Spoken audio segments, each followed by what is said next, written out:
अस्सलामुअलैकुम। MS word के साथ हाजिर हैं एक न्यू टॉपिक के साथ। आज हमारा 24वां लेक्चर है। आज के इस टॉपिक में हम सीखेंगे पेज ब्रेक करना, यानी कि अपने टेक्स्ट के दौरान कोई लाइन पे क्लिक करके हम चाहते हैं कि वो टेक्स्ट अगले सफ़े पे मुंतकिल हो जाए, उस अमल को कहते हैं पेज ब्रेक।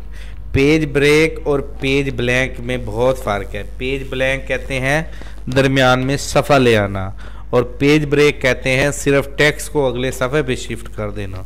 तो ये इन दोनों की सिंपल सी तारीफ भी है, और ये देखें शक्ल से भी पता चल रहा है।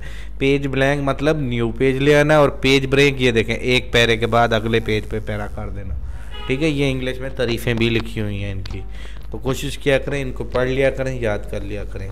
अब देखें, मैंने काम किया ऑन द इंसर्ट टैब, ये पैरा है लुक तक। मैं ये लुक के पास लास्ट में कर्सर रखता हूँ।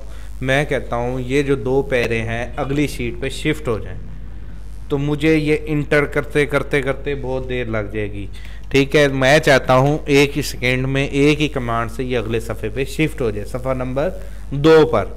तो यहाँ पे कर्सर रखने के बाद पेज ब्रेक के इस बटन पे क्लिक करेंगे तो ये देखें हमारा काम ये पहले सफ़े पे इतना पैरा और दूसरे पैरे पे स्टार्ट हो गया। इस अमल को कहते हैं पेज ब्रेक करना।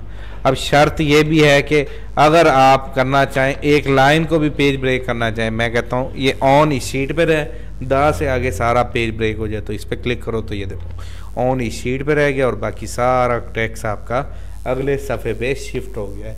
इस अमल को कहते हैं पेज ब्रेक करना। पेज ब्रेक से मुराद ये है कि अपना टेक्स्ट को सिलेक्ट करके जिस टेक्स्ट को आगे शिफ्ट करना है उस पर क्लिक कर देंगे, उस अमल को कहते हैं पेज ब्रेक करना। उम्मीद करता हूँ आपको ये पेज ब्रेक करने के हवाले से और पेज ब्लैंक के हवाले से और कवर पेज के हवाले से, जो लास्ट हमने 3 वीडियो बनाई हैं 22, 23 और ये 24, ठीक है, तो उम्मीद करता हूँ ये तमाम वीडियोस आपको क्लियर हो गई होंगी। थैंक यू, अल्लाह हाफिज़। हमारी तमाम वीडियोस सबका को भी देखते रहा करें, और प्लीज़ वीडियोस पे लाइक कमेंट ज़रूर किया करें। थैंक यू, अल्लाह हाफिज़।